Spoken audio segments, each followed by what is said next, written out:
네, 안녕하세요. 미주미 이기크루 김준영입니다. 이번 시간에는 엔비디아 실적 발표 전에 살펴볼 것들에 대해서 말씀드리려고 하는데요. 8월 28일에 이제 엔비디아 실적 발표가 있지 않습니까? 그러다 보니까 이제 실적 발표 전에 어떤 것을 미리 좀 알아두면 좋을까라는 것에 대해서 말씀드리려고 이번 시간을 갖게 되었습니다. 그럼 먼저 왜 엔비디아 실적 발표가 중요한지에 대해서 말씀을 좀 드리려고 하는데요.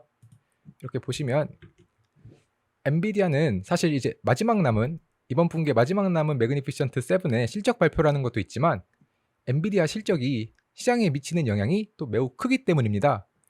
2022년 고금리에 따른 거대한 하락장 이후 2023년 이제 엔비디아 발 아니죠 AI 발 상승이 이렇게 있었는데 그러한 거대한 상승에서 그 상승을 가장 크게 영향을 주었던 것이 바로 엔비디아였습니다. 지금 보고 계신 표는 S&P 500 주가이고 빨간색으로 표시한 것은 이제 엔비디아가 실적 발표했던 그 실적 발표일인데요.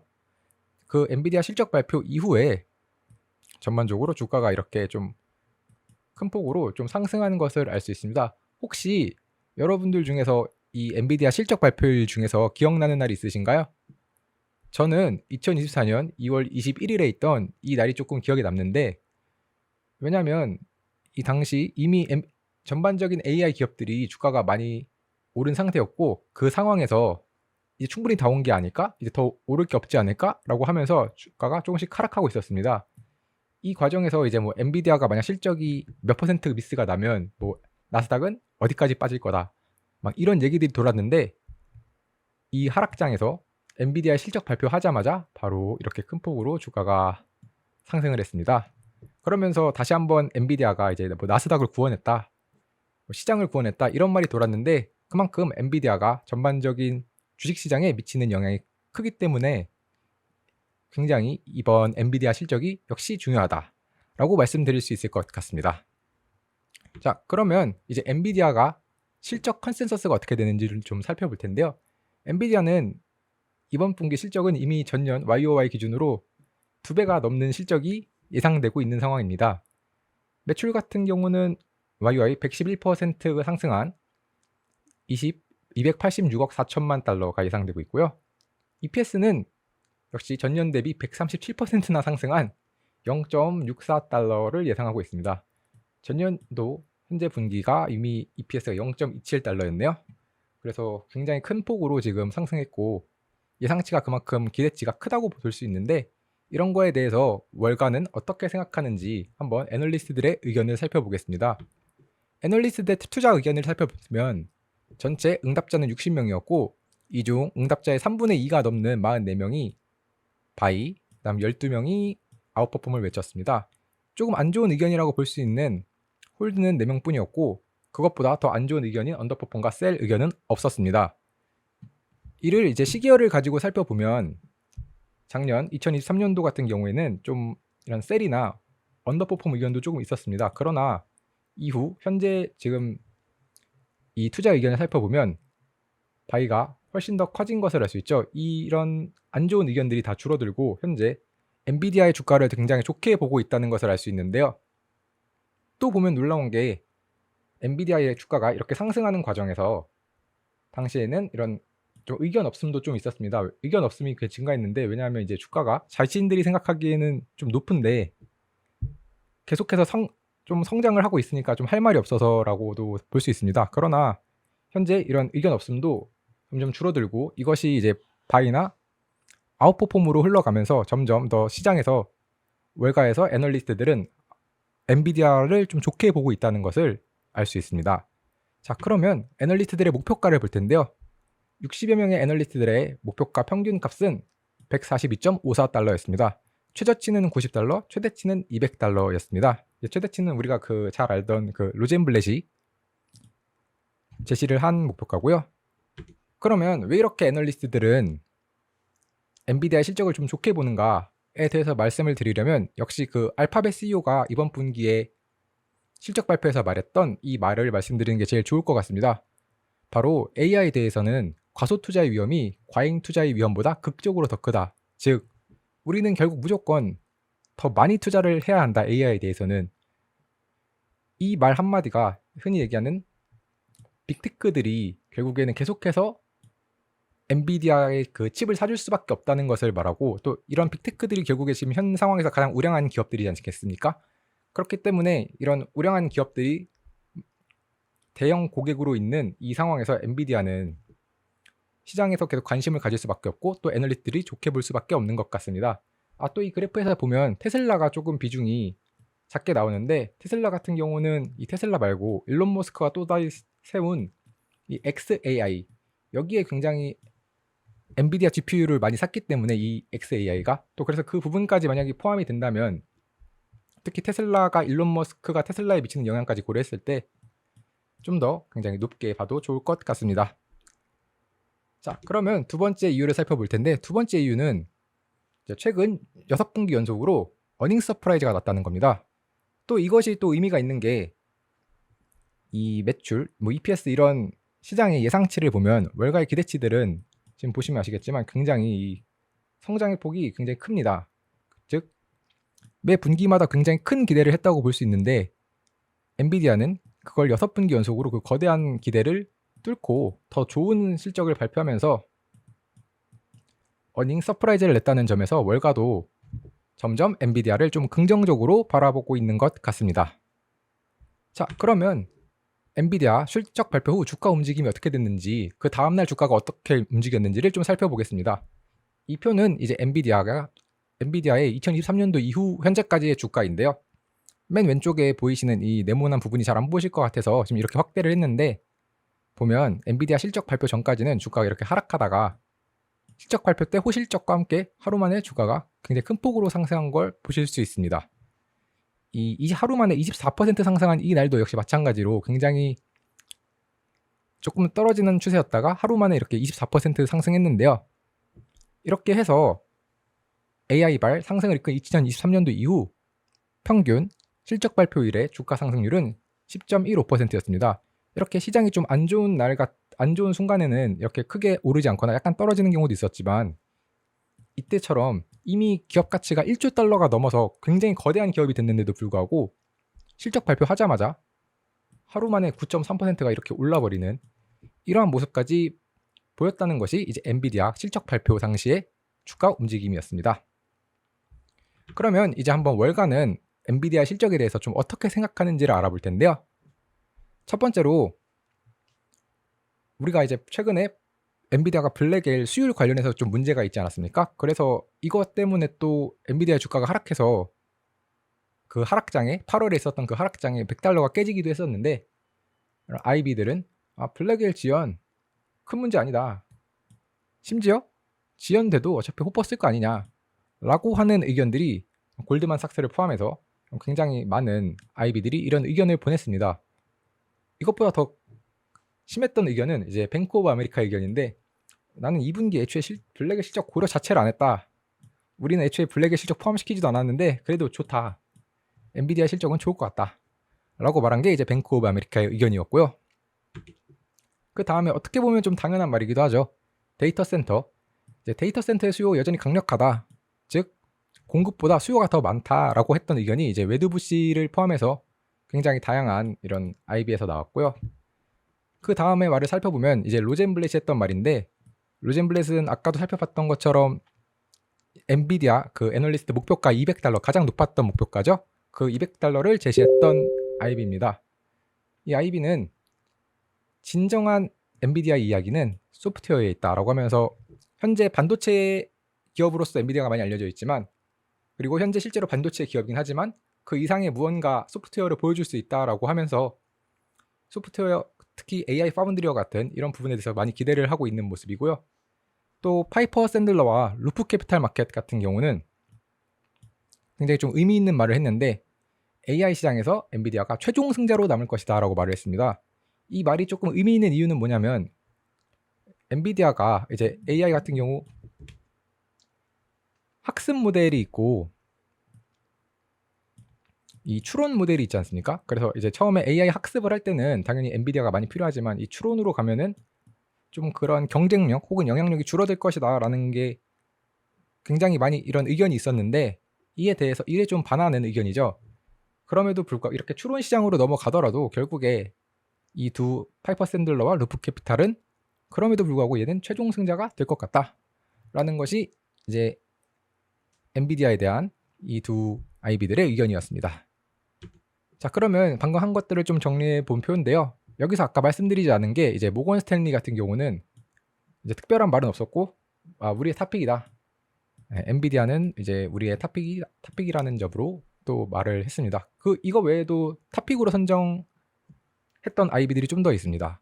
네, 그러면 이제 향후 실적에서 한번 관심 가져보면 좋을 것들에 대해서 말씀드리고 싶은데요.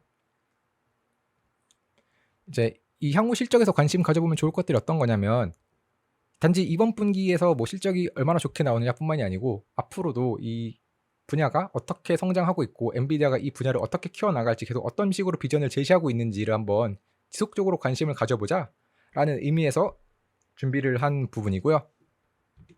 이번에 2024년 GTC에서 엔비디아가 굉장히 여러 가지 말을 했죠. 근데 그거를 좀 크게 한 5가지 정도로 나눠보면은 이제 AI가 만들 뭐 새로운 사업들이 있고, 그 중에서 또 그게 이제 로봇이기도 하고 혹은 바이오이기도 하죠. 그리고 이제 새로운 플랫폼인 블랙엘, 그다음에 네모라는 소프트웨어가 있고, 마지막으로 있는 게 이제 AI 파운드리인데, 저는 이 AI 파운드리에 대해서 조금 더 말씀을 드려보고 싶습니다.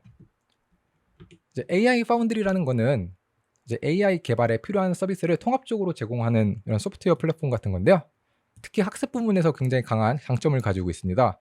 이 AI 파운드리는 AI 파운데이션 모델과 그다음에 네모 프레임워크 그리고 DGX 클라우드, 이 세 가지로 이루어져 있는데, AI 파운데이션 모델 같은 경우는 AI 모델을 미세 조정할 수 있습니다. 이 모델이라는 게 꼭 엔비디아의 모델이어야만 하는 것은 아니고, 마이크로소프트가 만든 AI 모델 혹은 뭐 알파벳이 만든 AI 모델도 다 미세 조정할 수 있습니다. 그리고 네모 프레임워크는 AI 학습 도구고요. 이제 마지막으로 DGX 클라우드 같은 경우는 엔비디아의 GPU가 굉장히 비싸지 않습니까? 그러다 보니까 또 이렇게 빅테크들이 또 그렇게 그래서 대량으로 구매하는 건데, 이거는 이제 엔비디아 GPU가 없더라도 마치 GPU가 있는 것과 같은 컴퓨팅 환경을 제공해주는 인프라를 이렇게 DGX 클라우드라는 이름으로 서비스를 하고 있습니다. 제가 이 부분을 조금 더 길게 말하는 거는, 이번에 엔비디아가 2024년도에 인수했던 AI 기업들 때문인데요. 올해 엔비디아는 총 4개의 AI 기업을 인수했습니다. 런 AI, 뭐 슈어라인, 데스 AI, 그리고 브레브데브, 이렇게 4개를 인수했는데, 이 중 3개는 한 11억 달러에 인수를 했고, 브레브데브 같은 경우는 아직 인수가가 밝혀지지 않았습니다. 근데 이 4개의 기업이 모두 이 DGX 클라우드 서비스를 좀 강화해주고 더 좋게 바꿔주는 영향을 주는 기업들이라는 점입니다. 즉, 런 AI 같은 경우는 AI 워크로드를 관리하고, 뭐 데스 AI는 모델을 최적화, 뭐 슈어라인 같은 경우는 애초에 클라우드의 안정성과 효율성을 강화하고, 브레브데브 같은 경우는 비용 효율적인 GPU, 즉 자신이 만들어진 클라우드 환경 하에서 GPU를 좀 더 효율적으로 잘 찾아서 잘 서비스해 줄 수 있게 만드는 그런 기업인데, 이 4가지 기업들이 모두 방금 말했던 DGX 클라우드와 관련이 굉장히 깊고 이 부분을 강화시켜 줄 것이고, 그렇게 됐을 때 이런 향후 엔비디아가 방금 말했던 그 AI 파운더리 자체의 성장에도 좋은 영향을 미칠 것으로 예상이 되고 있기 때문에, 이렇게 4가지 기업들의 특징과 이런 DGX 클라우드에 대해서 혹은 AI 파운더리에 대해서 말씀을 드려봤고요. 방금 제가 말씀드렸던 이 4가지 기업에 대해서는 제가 이 미주미 네이버 프리미엄 컨텐츠 2024년 매그7 기업이 인수 투자한 기업들 중편에 제가 적어놨는데요. 이게 상편, 중편, 하편이 있고, 제가 지난 시간에 뭐 기업의 우회 인수 이런 걸 말하면서 했던 그런 AI 기업들도 여기에 포함이 되어 있고, 이번에 중평 같은 경우는 방금 말씀드렸던 그 4가지 기업과 이것이 엔비디아에 좀 미칠 시너지 효과, 뭐 긍정적인 영향들에 대해서 정리를 해 놓았으니, 혹시 네이버 프리미엄 이렇게 구독자분들 중에서 이 내용에 조금 더 관심이 있으시면 참고하시면 좋을 것 같고요. 미주미 멤버십 분들도 이 내용 보실 수 있으니까 관심 있으시면 보시면 될 것 같습니다. 근데 이렇게 잠깐 네이버 프리미엄 콘텐츠까지 홍보하는 시간을 가져보았고요. 이제 마지막으로 정리를 하고 마무리를 하려고 하는데, 어떤 내용으로 좀 정리를 하면 좋을까, 어떻게 마무리를 할까라고 생각을 하다가 제 개인적인 엔비디아 투자 경험을 같이 공유 드리면 어떨까 싶어서 이렇게 표를 가지고 왔습니다. 이 네모난 박스는 제가 2022년도와 2023년도 초에 엔비디아에 투자를 했었던 그 가격대고요. 저는 이제 그 전에도 엔비디아 주식을 들고 있었는데 엔비디아 주가가 2022년도에 워낙 크게 하락을 했기 때문에 저는 이 가격대에서 추가로 매수를 했습니다. 아마 이 가격대가 주식 분할 전 기준 한 166달러? 그러니까 지금으로 치면 한 16.6달러? 여기가 16.6달러네요. 16.6이고 여기가 한 17점 몇이었습니다. 지금 주가가 129달러니까 엄청 투자를 잘한 거라고 볼 수 있지 않겠습니까? 그런데 이제 오른쪽에 보시면 빨간색 네모가 있죠. 아마 이 말을 하는 순간, 이 빨간색 박스가 있다는 말을 하는 순간 이미 제가 다음에 무슨 말을 할지 이미 예상하시는 분들도 계시고 아마 웃고 계시는 분들도 계실 수 있을 것 같은데, 네, 이렇게 네모 박스 2개랑 노란 박스 2개랑 빨간 박스 하나로 웃음을 드릴 수 있는 뮤즈미 그룹 김준영입니다. 네, 이 빨간 박스가 여러분들이 생각하는 것처럼 그 슬픈 예감은 틀리지 않는 것처럼 제가 이렇게 매도를 했던 그 시점입니다. 처음에는 제가 엔비디아를 원래 이렇게 추가 매수를 하면서 엔비디아 비중이 많이 높았기 때문에 새로운 주식을 좀 투자하기 위해서 엔비디아를 팔 수밖에 없었지만 이 마지막 이 400달러, 지금으로 치면 40달러 부근이죠. 이 부분에서 제가 완벽하게 엔비디아를 전액 매도를 했는데, 그렇게 했던 가장 큰 이유는 이 뉴욕대 다모다라는 교수가 엔비디아는 고평가니까 팔아라 라고 말했던 게 굉장히 영향이 컸습니다. 이 다모다라는 교수 같은 경우는 그 내러티브 앤 넘버스라는 굉장히 명절을 남기기도 했고, 또 이 당시에 다모다라는 교수가 했던 말이 400달러면 엔비디아가 전 세계 이 GPU 관련된 시장 점유율 100%였을 때나 나올 수 있는 가격이고, 심지어 나는 이미 팔았다, 나는 50%를 이미 정리를 했다라는 그 말까지 했기 때문에 저도 그 말에 좀 동조가 돼서 엔비디아의 주식을 이 400달러 부근, 지금으로 치면 40달러 부근에서 모두 매도를 했습니다. 그런데 이제 모두들 아는 것처럼 주가가 잠시 이렇게 횡보를 타더니 엄청 폭발적인 상승을 보여줬죠. 그러면서 이제 한때 세계 1위 기업까지도 갔는데, 그러다 보니 저는 이런 과실을 좀 이때부터 전부 향유하지는 못했습니다. 저는 그래서 그 부분이 조금 투자할 때 여전히 아쉬움으로 좀 남아있는데, 제가 개인적으로 이제 말씀을 추가적으로 좀 드리고 싶은 거는, 이번에도 아마 실적 발표가 나오고 나서 뭐 6분기 연속 어닝 서프라이즈에서 7분기 연속으로 갈 수도 있고 가지 못할 수도 있습니다. 또 아마 여러분이 보셨을 때 이번에 실적 발표를 보면서 이제는 엔비디아 주식 다 온 것 같다, 이제 이번에도 뭐 잘 나오긴 했지만 이젠 진짜 주가 다 온 거 아닌가? 라고 생각이 드실 수도 있습니다. 그리고 그 말이 맞을 수도 있습니다. 하지만 저는 이제 저는 그런 생각 관련해서 한번 이제 틀렸던 적도 있고, 또 엔비디아라는 기업이 로젠블렛이 말했던 것처럼 이제 소프트웨어가 메인이다. 그리고 AI 관련해서 엔비디아가 말했던 새로운 이제 비전이라고 할 수 있는 이런 AI 파운드리, 특히 로젠블렛이 말했던 그 진정한 가치는 이제 소프트웨어다라고 했던 거랑 굉장히 잘 맞는 말인데, 그렇게 했을 때 AI는 여전히 강력한 AI에 관련해서 비전을 가지고 있고 현재 그 비전을 완성시켜 가기 위한 과정이 있다고 생각합니다. 아직도 엔비디아의 비전은 끝나지 않았고 여전히 성장 중이고, 그렇기 때문에 앞으로도 향유할 과실이 좀 더 많이 남아있다고 생각을 하고요. 또 엔비디아만큼 자신의 비전을 실체적인 제품과 재무적 성과로 함께 증명한 기업이 있나 싶을 정도로 엔비디아는 굉장히 이런 멋지게 자신을 증명을 했는데, 그 증명과 함께 수많은 투자자들을 굉장히 많은 수익을 볼 수 있게 해줬는데, 그렇기 때문에 여러분은 좀 저처럼 어떤 엔비디아의 이런 과실을 전부 누리지 못하는 이런 안타까움은 좀 갖지 않으셨으면 좋겠고, 그래서 한번 우리가 이렇게 투자를 할 때 엔비디아는 아직까지도 여전히 자신의 비전을 향해 나아가고 있으니까 그것을 즐겁게 살펴보면서 그 이후 그 성장의 과실을 함께 향유하실 수 있으셨으면 좋겠습니다. 네. 목소리가 좀 목이 좀 메이네요. 그 엔비디아를 40달러에 판 얘기를 해서 그런가? 네, 이만 그러면 마치도록 하겠습니다. 네, 감사합니다.